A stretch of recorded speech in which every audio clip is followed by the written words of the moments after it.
أعوذ بالله من الشيطان الرجيم بسم الله الرحمن الرحيم أرأيت الذي يكذب بالدين فذلك الذي يدع اليتيم ولا يحض على طعام المسكين فويل للمصلين الذين هم عن صلاتهم ساهون الذين هم يراءون ويمنعون الماعون صدق الله العظيم وصدق رسوله النبي الكريم ونحن على ذلك لمن الشاهدين والشاكرين والحمد لله رب العالمين أرأيت الذي يكذب بالدين کیا آپ نے اس کو دیکھا جو قیامت کے دن کو جھٹلاتا ہے فذلك الذي يدع اليتيم بس یہ وہی ہے جو یتیموں کو دھتکارتا ہے ولا يحض على طعام المسكين اور نہ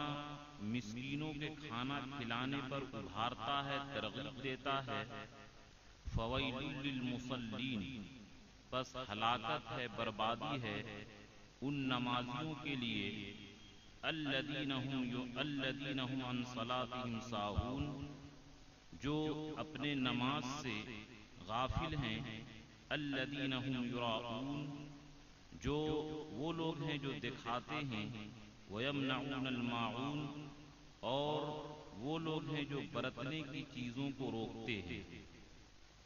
اس سورت کا نام سورہ ماعون ہے ترتیب قرات کے اعتبار سے 107 نمبر کی سورت ہے اور ترتیب نزول کے اعتبار سے 17 نمبر رکوع 1 آیات 7 الفاظ 15 حروف 115 مضمون کیا ہے کفر اور نفاق سے بچنے کی تعلیم کہ اس صورت کے اندر کفر سے نفاق سے منافقوں کی جو عادات ہے کافروں کی جو عادات ہے اس سے بچنے کی تعلیم ہے آخرت پر ایمان نہ لانے سے ریاکاری ہوتی ہے ریاکاری اور انکار آخرت سے ذلیل حرکتیں وجود میں آتی ہیں کہ جب انسان کا ایمان نہیں ہوگا اور اندر سے ایمان کمزور ہوگا تو ابھی دنیا والوں کو دیکھیے کہ یہ گندی گندی حرکتیں کہ کیا بولے تھے اور کیا کر رہے ہیں اور ان لوگوں کے مال کو کس طریقے سے یہ لوٹ رہے ہیں جب آدمی کا ایمان کمزور ہوتا ہے تو ایسی گندی حرکتیں وجود میں آتی ہے کہ شیطان بھی شرما جاتا ہے تو بہرحال اس صورت کا مضمون یہ ہے کہ کفر اور نفاق کی جو عادات ہیں ان سے بچو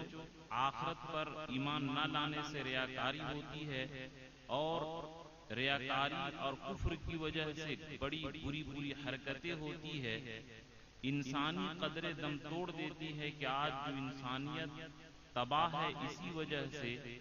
کہ وہ لوگ ایمان سے دور ہیں اس لیے ہر برائی کے اندر وہ لوگ مبتلا ہیں اور جب تک کہ ایمان نہیں ہوگا تب تک کہ اخلاق بلند ہو ہی نہیں سکتے ہیں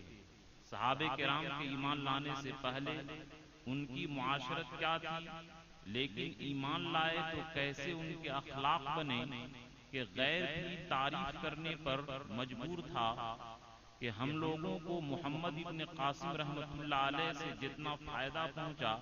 ہمارے ہندو بادشاہ بھی اتنا ہم کو فائدہ نہیں پہنچائے تو جب ایمان اور اخلاق بلند ہوتا ہے تو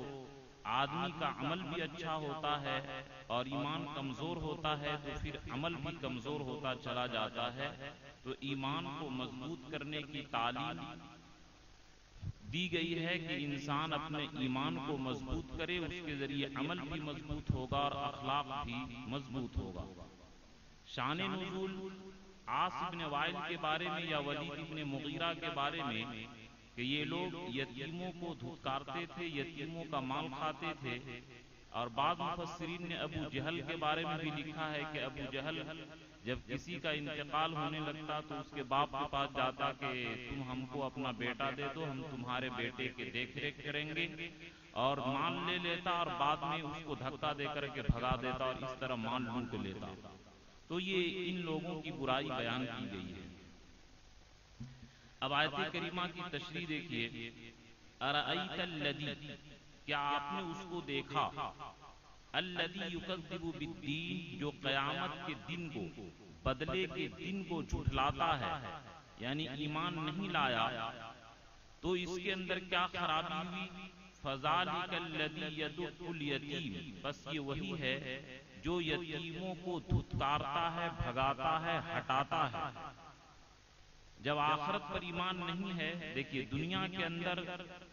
آدمی گناہ سے، تمام طرح کی برائی سے، تمام طرح کے ظلم سے، تمام طرح کے گھپلا سے اور تمام طرح کے ذلیل حرکتوں سے اسی وقت بچے گا جبکہ آخرت کو اس کو یقین ہوگا کہ ہم کو مرنے کے بعد اللہ تبارک تعالیٰ ایک ایک چیز کا حساب لیں گے، تو آدمی غلط نہیں کر سکتا۔ ابھی اس زمانے کے اندر دیکھیے منتری لوگوں کو، کہ منتری لوگوں کے پیچھے سی بی آئی کی جانچ بیٹھ جائے تو ان کو دیکھیے نیند حرام ہو جاتی ہے۔ بہت سارے لوگ اپنے آپ کو سوٹ کر لیتے ہیں، خودکشی کر لیتے ہیں کہ کیسے حساب دیں گے۔ حالانکہ انسان کو حساب دینا آسان ہے، صحیح سے لکھیے، وہ نیت کو نہیں جان رہا ہے، لیکن اللہ تبارک تعالیٰ تو ایک ایک چیز کو جانتے ہیں۔ جب آدمی حساب لینے پر کھڑے ہو جائے انسان کے حساب سے، انسان کے سی بی آئی سے اتنا ڈر لگتا ہے، تو اللہ جو اپنے بارے میں فرمائے واللہ معکم اینما تکونوا، کہ تم جہاں بھی رہو اللہ تمہارے ساتھ ہے، ان ربک لبالمرصاد، کہ تمہارا رب تمہارے گھات لگا کر کے بیٹھا ہے۔ یعنی جس طرح شکاری ہاتھ لگا کر کے بیٹھ جاتا ہے، غافل نہیں ہوتا ہے، اسی طرح ہمارا رب غافل نہیں ہے، ایک ایک لمحے کا خبر ہے، ایک ایک چیز کو وہ کیا ہے جانتا ہے۔ ہمارے ایک بزرگ ہیں، انہوں نے کہا کہ ہم کو بڑی افسوس ہوا کہ ایک آدمی ہے وہ نعوذ باللہ غیر مسلموں کے ساتھ زیادہ بیٹھتا ہے، اور وہ یہ جملہ کہہ دیا کہ ارے اللہ تعالیٰ اتنا آدمی کے بارے میں کیسے جانیں گے، حساب کتاب کیسے لیں گے۔ اسی لیے دیکھیے کہ اس کو اگرچہ مسلمان لوگ سمجھ رہے ہیں وہ تو کافر ہو گیا۔ ان اللہ علیم بذات الصدور، اللہ تعالیٰ تو دل کے بھید کو جانتا ہے، تو اگر وہ یہ سمجھتا ہے کہ اللہ کیسے اتنا آدمی کے بارے میں جانیں گے، تو اسی لیے حدیث میں ہے کہ الرجل علی دین خلیلہ، کہ آدمی اپنے دوست کے دین پر ہوتا ہے، فلینظر من یخالل بہ، لہذا دیکھ لو کہ دوستی کس سے کر رہے ہو۔ اسی لیے غیر مسلموں سے دلی دوستی کرنا حرام ہے، ہاں اس کی عزت کیجئے، اگر آ جائے تو اس کو کیا ہے یہ بھیک دے دیجئے، معاملات کر لیجئے، لیکن دلی دوستی کے اس کے بغیر چین نہیں آئے۔ اس کی روکنے کی وجہ کیا ہے کہ غیر مسلموں کا عقیدہ داخل ہوگا، اس کے عمل سے متاثر ہوں گے، دھیرے دھیرے مسلمانوں کا ایمان خطرے میں پڑ جائے گا۔ اسی لیے یا ایھا الذین آمنوا لا تودوا الذین کفروا من دون المؤمنین، کے مومنوں کو چھوڑ کر کے کافروں سے دلی دوستی مت کرو۔ لا تتخذوا اولیاء من دون المؤمنین، کہ کافروں کو، مسلمانوں کو چھوڑ کر کے کافروں سے دلی دوستی مت کرو، حرام ہے ان سے محبت رکھنا ایمان کے خطرہ کے بنا پر۔ تو بہرحال آدمی کو اگر حساب یقین ہو جائے کہ ہم جو کر رہے ہیں ایک ایک چیز کا حساب اللہ لیں گے، اور ہم اللہ کے حساب سے بچ نہیں سکتے، یہاں تو گھوس دے کر کے، رشوت دے کر کے منہ بند کر دیے، لیکن اللہ تبارک تعالیٰ ایک ایک چیز کا حساب لیں گے۔ اس لیے جو آخرت کے دن پر یقین رکھے گا وہ نہ تو ایمان کے اندر کسی طرح کا کمزوری دکھائے گا، نہ عمل کے اندر، نہ امانت کے اندر، اور نہ دیانت کے اندر، کسی چیز کے اندر وہ گڑبڑی نہیں کرے گا، اس لیے کہ ہمارا رب ایک ایک لمحہ ہماری پوری زندگی، فمن یعمل مثقال ذرۃ خیرا یرہ ومن یعمل مثقال ذرۃ شرا یرہ، کہ جو آدمی ایک ذرہ نیکی کرے گا وہ بھی پائے گا، اور ایک ذرہ گناہ کرے گا وہ بھی پائے گا۔ تو اس لیے ان کافروں کی برائی بیان کی گئی کہ ان کافروں کو آخرت پر یقین نہیں ہے۔ ابھی ہم نام نہیں لینا چاہتے، دیکھیے کہ وعدہ کیا کیا گیا تھا اور الٹا کیا ہوا۔ لوگ خوش ہو کر کے ووٹ دیے کہ 15 لاکھ روپیہ آئے گا، اور الٹا کتنا کروڑ لوگوں کا لوٹ لیا۔ تو یہ اس لیے ہوا کہ اس کو آخرت پر یقین ہے ہی نہیں، ان کو بس دنیا چاہیے، دنیا کے علاوہ کوئی مقصد ہی نہیں ہے۔ تو آخرت کا یقین یہ تمام بد اخلاقی، بد کرداری کا جڑ ہے۔ اس لیے آخرت کے یقین کو مضبوط کریں. فَذَلِكَ الَّذِي يَدُعُّ الْيَتِيمَ، بس یہی وہ ہے جو یتیموں کو دھتکارتا ہے، یعنی یتیموں کو ستانا، یتیموں پر ظلم کرنا یہ مسلمان کا کام ہے ہی نہیں. یہ بات بار بار میں کہتا ہوں، یعنی یتیموں پر ظلم کرنے سے کافر تو نہیں ہوگا، لیکن یہ مسلمانوں والا عمل نہیں ہے، کافروں والا عمل ہے. جیسے مثال کے طور پر کہ کوئی آدمی نیچی حرکت کرے تو کیا بولتے ہیں، تم بالکل چمار جیسا کرتے ہو. یعنی تم چمار نہیں ہو، لیکن تم اتنے بڑے عالی شان خاندان کے ہو تو تمہاری حیثیت سے یہ دور کی بات ہے کہ تم یہ حرکت کرو. یا بولتے کیا عورتوں والی حرکت کرتے ہو، کیا ہجڑوں والی حرکت کرتے ہو. تو اس کا یہ مطلب نہیں کہ مرد سے وہ عورت بن گیا، بلکہ مرد کا اعضا ہی اس کے پاس ہے. یعنی مطلب یہ ہے کہ مرد کی شان نہیں ہے کہ ایسا کام کرے، یہ تو عورتوں کا کام ہے. اسی طرح یتیم پر ظلم کرنا یہ مسلمان کا کام ہے ہی نہیں، یہ ان لوگوں کا کام ہے جو آخرت پر یقین نہیں رکھتے، اللہ پر یقین نہیں رکھتے، جن کا ایمان نہیں، وہ لوگ یتیموں پر ظلم کرتے ہیں. قرآن پاک نے ان کی برائی بیان کی، کلا بل لا تکرمون الیتیم، کہ اے کافرو تم لوگ یتیموں کی عزت نہیں کرتے. فذلک الذی یدعو الیتیم، یتیموں کو دھتکارتے ہو. ولا تحاضون علی طعام المسکین، اور نہ یتیموں کو کھانا کھلانے پر ابھارتے ہو، ترغیب دیتے ہو، تشکیل دیتے ہو. تو بہرحال ایک حدیث پاک مشکات کے اندر، ترمذی شریف کے اندر روایت ہے کہ یتیم کی جو پرورش کرتا ہے اللہ کیا اس کو دیں گے.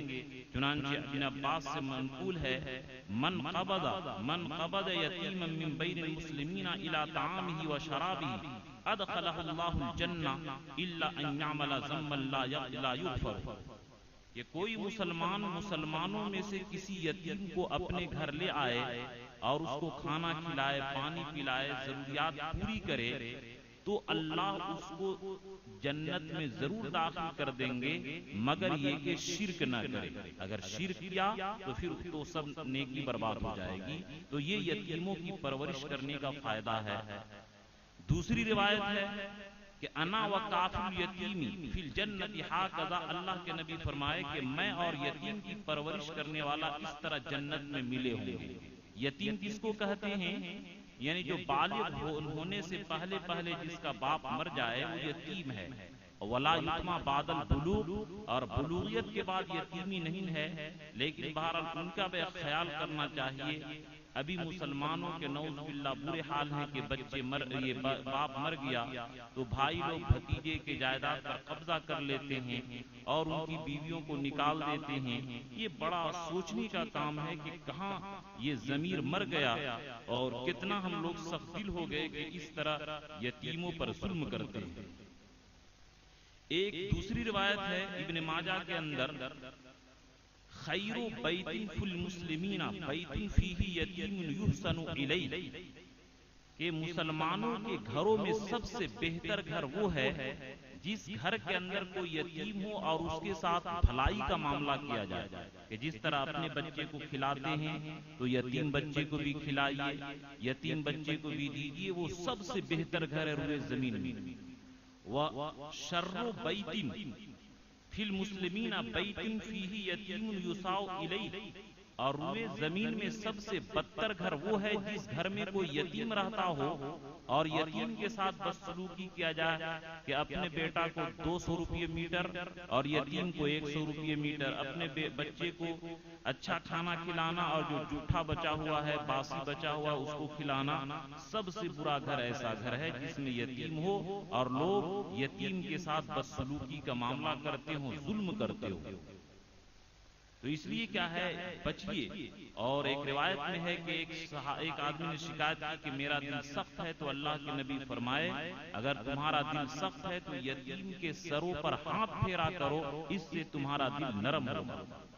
جن لوگوں کا دل سخت ہے، رحم نہیں آتا، غریبوں کو ستانے سے کوئی ان کو تکلیف نہیں ہوتی، یتیموں کے سر پر ہاتھ وہ لوگ پھیرا کریں. اور ایک روایت کے اندر ہے من مسح راس یتیم لم یمسح الا للہ کان لہ بکل شعرۃ یمر علیہ ید حسنات، کہ کوئی آدمی اللہ کے لیے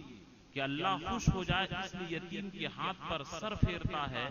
تو یتیم کے سر کے اوپر جتنے بال ہیں ایک ایک بال کے بدلے میں ایک ایک نیکی ملے گی۔ شرط کیا ہے؟ اللہ کے لیے پھیرا ہو، مطلب پرستی کے لیے نہیں، کہ بہت سارے لوگ شروع میں غم دکھاتے ہیں اور بعد میں اس کے مال کو ہڑپ کر جاتے ہیں، اس نیت سے نہ ہو۔ اور ایک روایت تو اور بہت ہی اہم ہے کہ اللہ کے نبی صلی اللہ علیہ وسلم فرمائے السعی علی الارملۃ والمساکین کالمجاہد فی سبیل اللہ، کہ جو آدمی بیوہ عورت کے لیے اور غریبوں کے لیے، مسکینوں کے لیے کوشش کرتا ہے، وہ ایسے ہے جیسے کہ اللہ کے راستے میں جہاد کرتا ہے۔ اگر نعوذ باللہ ہمارے رشتہ دار بیوہ ہو جائے، بہن بیٹی بیوہ ہو جائے، بہن بیوی کوئی بھی بیوہ ہو جائے، رشتہ دار خالہ پھوپھی ممانی بہن جو بھی بیوہ ہو جائے، تو ان کے بارے میں جو کوشش کرتا ہے، خرچہ چلاتا ہے، تو ایسے ثواب ملتا ہے جیسا کہ اللہ کے راستے میں جہاد کر رہا ہے۔ یا جو لوگ غریب ہیں، غریبوں کے لوگ جو خرچہ چلاتے ہیں، ان کو دیتے ہیں، تو ان کو ایسے ثواب ملتا ہے جیسا کہ اللہ کے راستے میں جہاد کر رہا ہے۔ تو میرے دوستو، یتیموں کو، غریبوں کو، جو تنگ دست ہیں، ان کو ستانا نہیں چاہیے، ان کو ہیلپ کرنا چاہیے۔ اب لوگ اس کو بہت سارے لوگ جب کیا ہے دینی کام کے لیے تعاون مانگا جائے تو لوگ دے دیتے ہیں، لیکن کسی کی پرسنل زندگی کے اندر لوگ نہیں گھستے ہیں، اور پرسنل زندگی کے اندر بہت سارے لوگ حیا سے زبان نہیں کھول سکتے ہیں، ضرورت کا اظہار نہیں کر سکتے ہیں، اور اصل ضرورت مند اور اصل فقیر یہی ہیں جو لوگوں کے سامنے ضرورت کا اظہار نہیں کر سکتے ہیں شرم و حیا کی وجہ سے، اور تو ان کی ذاتی زندگی میں اور ان کی پرسنل زندگی کو ڈھونڈا جائے اور پھر ان کی ضروریات کی جو پوری کرتا ہے، تو اللہ کے رسول فرمایا السعی علی الارملۃ والمساکین کالمجاہد فی سبیل اللہ، کہ جو ایسے غریب، بیوہ، تنگ دست، مجبور لوگوں کی ضروریات پوری کرتا ہے، وہ ایسا ہے جیسا کہ اللہ کے راستے میں جہاد کرتا ہے۔ تو ان کافروں کی پہلی برائی کیا ہوئی؟ پہلی برائی تو یہ ہوئی کہ یہ آخرت پر اور قیامت پر یقین نہیں رکھتے۔ دوسری برائی کہ یتیموں کو دھتکار دیتے ہیں، بھگا دیتے ہیں، مال کو ہڑپ لیتے ہیں، یہ ان کی برائی ہے۔ تیسری برائی ہے وَلَا يَحُضُّ عَلَىٰ طَعَامِ الْمِسْكِينِ، کہ ترغیب نہیں دیتا ہے یتیموں مسکینوں کو کھانا کھلانے پر، کہ ارے تم خود کنجوس ہو، تم کو نہیں کھلانے کی طاقت ہے، تو کم سے کم لوگوں کو تو ترغیب دو کہ فلاں بھائی غریب ہے، اس پہ ذرا ہیلپ کر دیے، فلاں صاحب کی یہ مجبوری ہے ذرا اس کو دے دیجئے، یہ تو کیا کرو، تو یہ بھی نہیں کرتے۔ یعنی بالکل اتنے بے رحم ہیں کہ خود بھی تعاون نہیں کرتے اور دوسرے لوگوں سے بھی تعاون نہیں کرواتے، یہ اتنے گھٹیے لوگ ہیں۔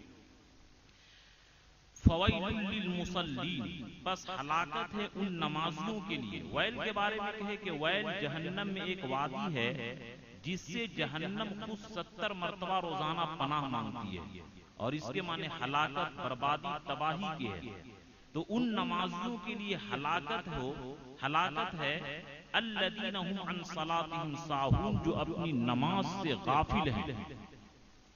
اپنی نماز سے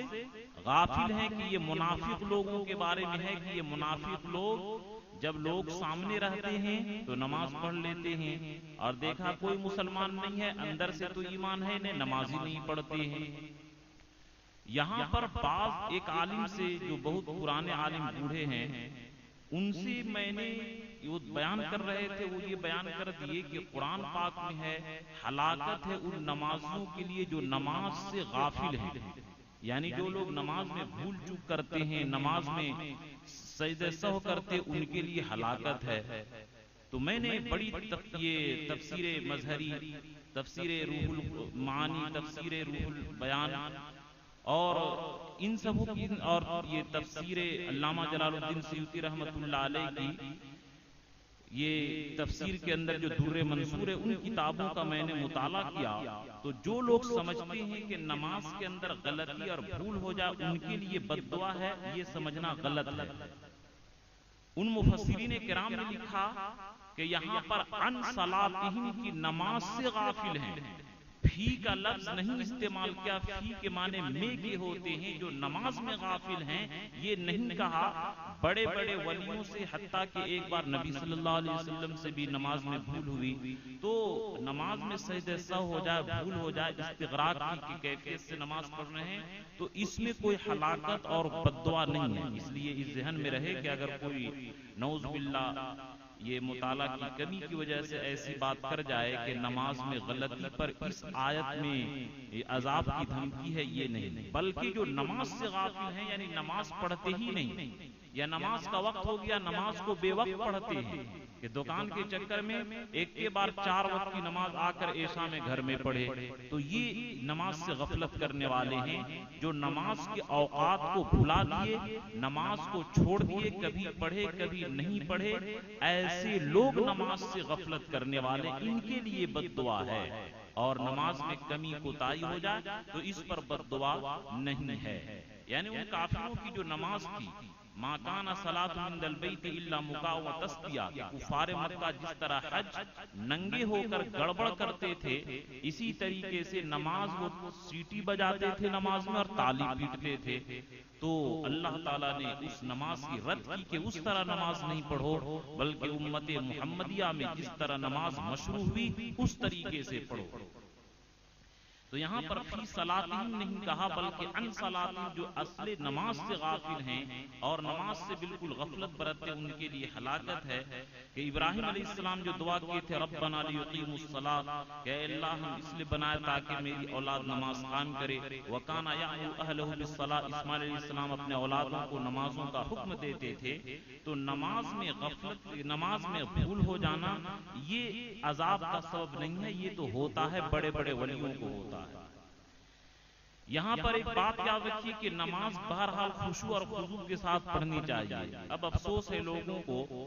کہ حضور صلی اللہ علیہ وسلم کس طریقے سے نماز پڑھتے تھے۔ حضور کے بارے میں آتا تھا کہ حضور صلی اللہ علیہ وسلم سے سینے سے ازیرہ کازیر المرجل، کہ ایسے آواز آتی تھی جیسے کہ ہانڈی سے سیجنے کی آواز آتی ہے، اور حضور صلی اللہ علیہ وسلم صفت احسان پر نماز پڑھتے تھے، گویا اللہ کو دیکھ رہے ہیں۔ لیکن افسوس ہے لوگوں پر کہ حضور کی نماز کی کیفیت کیا ہوتی تھی اس کے بارے میں کوئی بحث نہیں کرتا۔ اب ہاتھ اتنا اٹھاؤ تو یہاں باندھو، ایسے کرو، اسی میں لوگوں نے، دشمنان اسلام نے لوگوں کو، مسلمانوں کو پھنسا دیا۔ ایک بات ضمنی طور پر میں بتا دوں کہ مولانا عمر پالن پوری رحمت اللہ علیہ ایک بڑی قیمتی بات فرمایا کرتے تھے کہ جو چاروں امام کے اختلاف سے، کہ تم ہاتھ یہاں باندھو، یہاں باندھو، آمین کہو، امام کے پیچھے قرات کرو، یہ اختلاف اللہ تعالیٰ ان ائمہ کے درمیان اس لیے کروائے کہ اللہ کا حبیب اتنا پیارا ہے کہ اللہ کے نبی سے جو عمل ایک بار ہو گیا وہ عمل قیامت تک زندہ رہے، اس لیے چاروں امام کے ذریعے نبی کا ہر عمل کو محفوظ کروا دیا۔ یہ جو یہ اختلاف، یہ اشکال کرتے ہیں، اعتراض کرتے ہیں کہ علماء میں اختلاف کیوں ہوا، تو نبی کا فرمان ہے کہ علماء کا اختلاف یہ رحمت ہے، یعنی اختلاف کے ساتھ کہ وہ کچھ سمجھے، یہ تو بہرحال یہ ایک نعمت ہے، اور نبی صلی اللہ علیہ وسلم کی شان کی تعظیم ہے کہ ان چاروں ائمہ کے ذریعے نبی کا ہر عمل زندہ رہے گا قیامت تک۔ تو یہ اختلافی ائمہ کا فائدہ ہے، اور بہرحال اصل نماز کی نبی کی کیفیت تھی کہ نبی صلی اللہ علیہ وسلم نماز کیسے پڑھتے تھے، کیا خشوع اور خضوع ہوتا تھا۔ اور لوگ بدتمیزی کے ساتھ یہ کہتے ہیں کہ نماز میں ٹوپی پہننا ضروری نہیں، حالانکہ بخاری شریف جلد نمبر 1 صفحہ نمبر 56 پر یہ حدیث موجود ہے، کان القوم یسجدون علی الامامۃ والقلنسوۃ، کے صحابہ کرام امامہ اور ٹوپی پر سجدہ کیا کرتے تھے، یہ ان کو نظر نہیں آتی۔ اسی لیے میں بار بار کہتا ہوں کہ حدیث کو غلامان رسول کی نظر سے پڑھو، انگریزوں کی نظر سے پڑھو گے تو بربادی اور گمراہی کے علاوہ کچھ نہیں ہوگا، اور محدثین کی نظر سے پڑھو گے تو ہدایت ملے گی۔ تو بہرحال تو نبی کی نماز کی کیفیت کیا تھی، کس طریقے سے نبی صلی اللہ علیہ وسلم کا ایک دن بھی، ایک وقت بھی کوئی ضعیف حدیث بھی پیش کر دے کہ ننگے سر نماز پڑھے ہو، کوئی بھی لا کر کے پیش کر دے تو یہ امت کے اندر طرح طرح کے لوگ جو گمراہی پھیلاتے ہیں وہ بچیں، اللہ کے ڈر، اللہ سے ڈریں اور اس طرح گمراہی سے وہ باز آئے. انشاءاللہ یہ ایک موضوع رہے گا. تو بہرحال کہ جو لوگ اپنے نماز سے غافل ہیں، الذین هم یراؤون، جو لوگوں کو دکھاتے ہیں، جو دکھلاوے کے لیے نماز پڑھتے ہیں، کہ جب کیا لوگ رہتے ہیں نماز پڑھتے ہیں، وَإِذَا قَامُوا إِلَى الصَّلَاةِ قَامُوا كُسَالَىٰ، کہ جب نماز پڑھتے سستی کے ساتھ، یراؤون الناس، اور لوگوں کو دکھلاتے ہیں. یہاں پر ایک بات سمجھیے، حضرت مجدد الفسانی رحمۃ اللہ علیہ بڑی قیمتی بات فرمایا کرتے تھے کہ جو آدمی نماز جتنا زیادہ خشوع کے ساتھ پڑھے گا، اللہ کا اتنا ہی زیادہ تجلی قیامت یہ جنت میں کرے گا. یعنی دیکھیں جنت میں تو دیدار سب کرے گا، لیکن جو جس درجے کا ہوگا اتنا ہی درجہ دکھائے گا. تو جو لوگ نماز میں جان بوجھ کر کے غفلت کرتے ہیں، نوری پردہ اتنا ہی اللہ کو تو دیکھے گا اور اللہ کو صحیح سے دیکھے گا، لیکن نوری پردے کا حائل ہوگا، نوری پردہ لگا ہوگا، مکمل طریقے سے وہ نہیں دیکھ سکتا ہے. اور جو آدمی جتنا زیادہ خشوع اور خضوع کے ساتھ نماز پڑھے گا، وہ اتنا ہی زیادہ اللہ کا دیدار کرے گا. دیکھیں دو لفظ ہے، ایک ہے خشوع اور ایک ہے خضوع. خضوع کے معنی آتے ہیں بدن کا جھک جانا،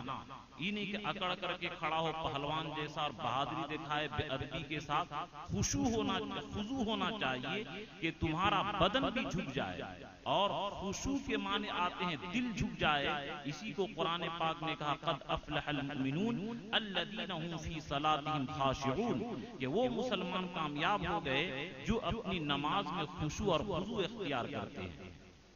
تو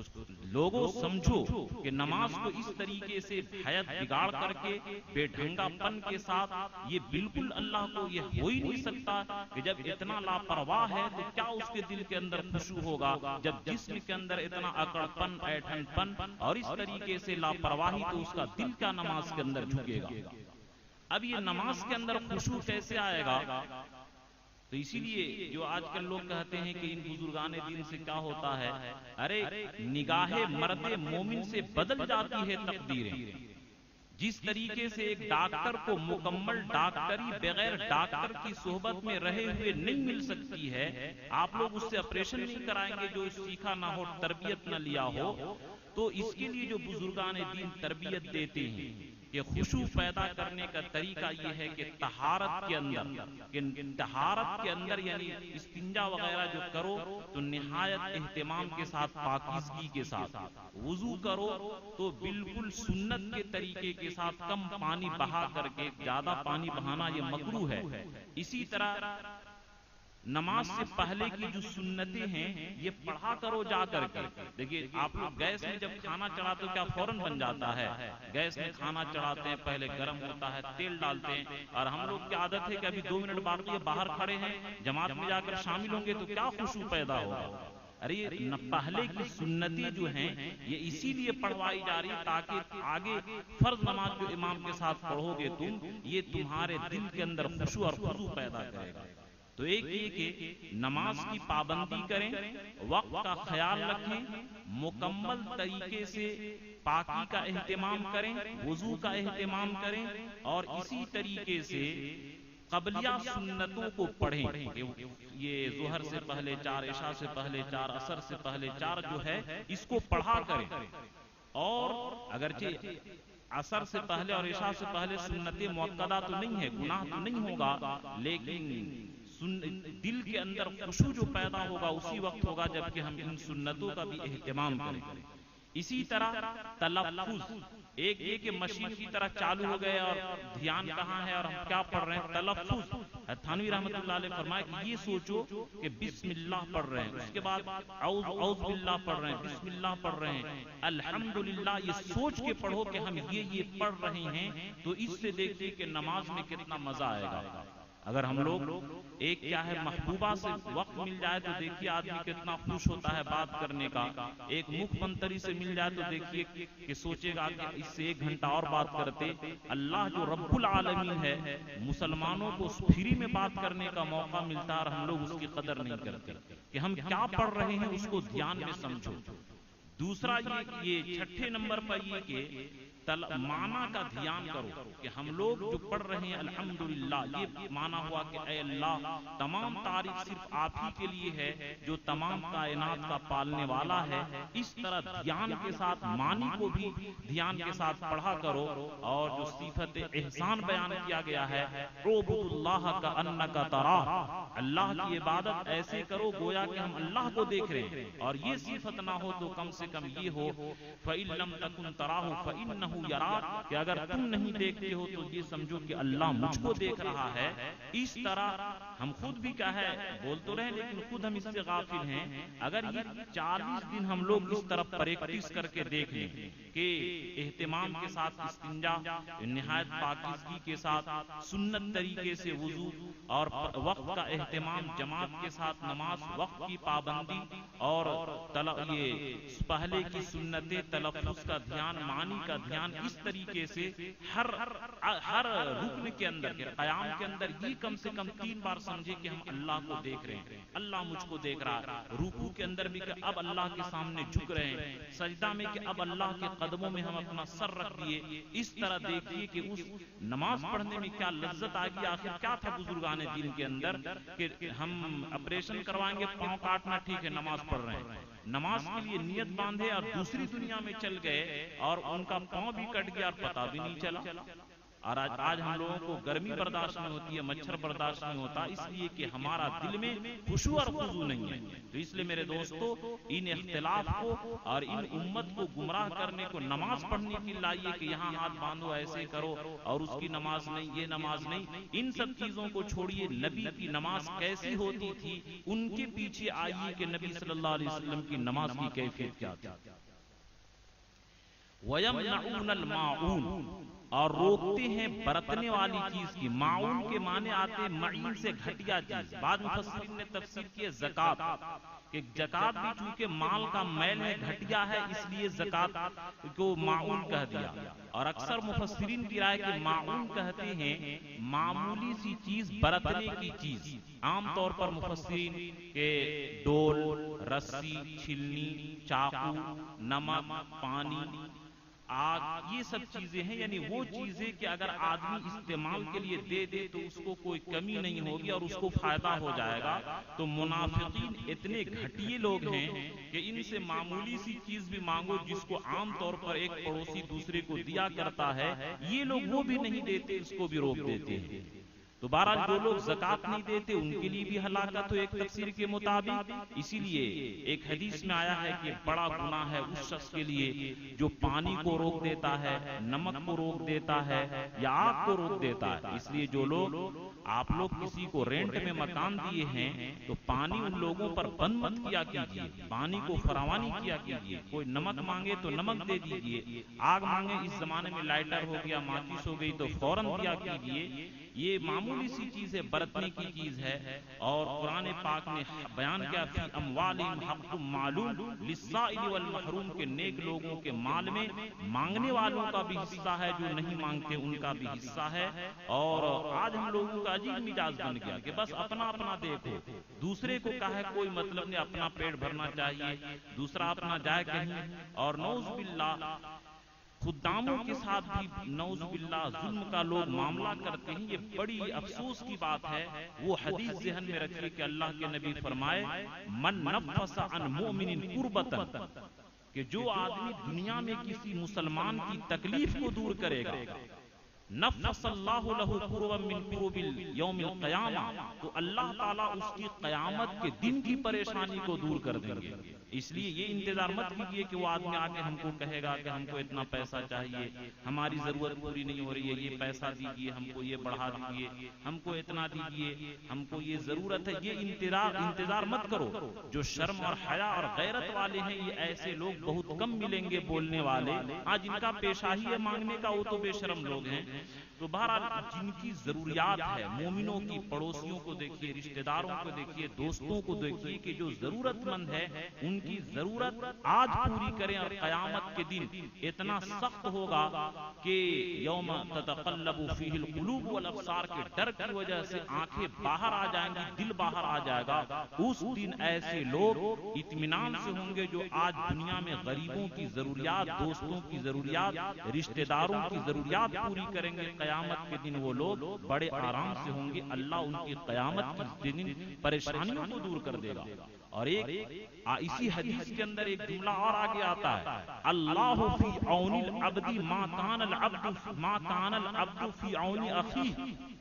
کہ اللہ اس آدمی کی مدد میں رہتے ہیں جو آدمی بندے کی مدد میں رہتا ہے۔ جیسے مثال کے طور پر ایک آدمی بیمار ہے، 1 گھنٹہ پیر دبا دیا اس کا، تو 1 گھنٹہ اللہ آپ کی مدد میں ہے، چاہے باپ ہی کیوں نہ ہو یا کوئی ہمارا بزرگ کیوں نہ ہو، اسی کو کیا ہے پانی لا دیے 5 منٹ لگا تو 5 منٹ گویا اللہ ہماری مدد کے اندر ہے۔ ہاسپٹل کے اندر دوست ہے، 1 دن اس کے پیچھے ہم اپنا لگا دیے، گویا پورا دن اللہ ہماری مدد کر رہا ہے۔ جتنا دیر تک آدمی اپنے رشتہ دار کے، ماں باپ کی، بھائی بہن کے، دوستوں کے، اپنے قرب و جوار کے، پڑوسیوں کی مدد میں رہتا ہے، اللہ اتنی دیر مسلمانوں کی اللہ اتنی دیر اس مسلمان مدد کرنے والے کی مدد میں رہتے ہیں۔ اس لیے یہ مت سوچیے کہ ہم کو اپنے سے مطلب ہے، ہم کو غیروں سے کیا، دوسرا مرے تو مرے، یہ بہت ہی گھٹیا سوچ ہے۔ مومن کا یہ سوچ ہے ہی نہیں، مومن کا عمل ہے ہی نہیں، یہ غیروں کا عمل ہے۔ اس لیے ان برے اخلاق سے ہم لوگوں کو اپنے آپ کو پاک کرنے کی ضرورت ہے۔ اللہ ہم تمام مسلمانوں کو ان برے اخلاق سے پاک فرمائے اور اسلامی اخلاق سے مالا مال فرمائے، آمین۔ اللهم لك الحمد كله، لك الشكر كله، لك الملك كله، اللهم لا نحصي عليك كما أثنيت على نفسك، اللهم صل على محمد كما تحب وترضى، يا حي يا قيوم برحمتك نستغيث، اللهم أصلح لنا شأننا كله ولا تكلنا إلى أنفسنا طرفة عين، ربنا لا تزغ قلوبنا بعد إذ هديتنا وهب لنا من لدنك رحمة إنك أنت الوهاب، يا مصرف القلوب ثبت قلوبنا على طاعتك ولا دينك۔ اے اللہ ہم لوگ جو قرآن سن رہے ہیں، اے اللہ پڑھ رہے ہیں، پڑھا رہے ہیں، اے اللہ درس قرآن میں جو بھی کہنا اور سننا ہو رہا ہے، اے اللہ کہنے والے کو بھی عمل کی توفیق عطا فرما اور سننے والے کو بھی عمل کی توفیق عطا فرما۔ باہر جو ماں بہنیں سن رہی ہیں ان کو بھی توفیق عطا فرما، باہر بہت سارے نوجوان جو سن رہے ہیں ان کو بھی عمل کی توفیق عطا فرما، اور پوری دنیا کی امت مسلمہ کو، پوری دنیا کے مسلمانوں کو عمل کرنے کی توفیق عطا فرما۔ اے اللہ ہم میں سے جو بیمار ہیں شفا کلی عطا فرما، جو پریشان ہیں ان کی پریشانی دور فرما، جو مقروض ہیں قرضے کی ادائیگی سے سبکدوشی عطا فرما، جو محزون ہیں ان کو رہائی نصیب فرما، جن کے گھر میں اے اللہ بے نکاح لڑکے لڑکی ہیں ان کے جوڑا نصیب فرما، نیک جوڑا نصیب فرما۔ اے اللہ اس قرآن پاک کی عظمت اے اللہ ہمارے دلوں کے اندر داخل فرما، اس پر عمل کرنے کی توفیق عطا فرما۔ اے اللہ اس قرآن پاک کی برکت سے پوری دنیا کے مسلمانوں کو امن و عافیت عطا فرما۔ اے اللہ دشمنان اسلام کو نیست و نابود فرما۔ اے اللہ اگر ہدایت مقدر میں تو ہدایت عطا فرما، اور اگر ہدایت نہیں تو نیست و نابود فرما۔ اے اللہ ہم نے جو مانگا وہ بھی عطا فرما، جو مانگنے سے رہ گئی وہ بھی عطا فرما۔ ہماری دعا کو اپنے فضل و کرم سے حضور صلی اللہ علیہ وسلم کے صدقے فیض سے قبول فرما۔ ربنا تقبل منا انك انت السميع العليم وتب علينا انك انت التواب الرحيم۔ اللهم انا نسألك من خير ما سألك نبيك محمد صلى الله عليه وسلم ونعوذ بك من شر ما استعاذك نبيك محمد صلى الله عليه وسلم وانت المستعان وعليك البلاغ ولا حول ولا قوة الا بالله برحمتك يا رب۔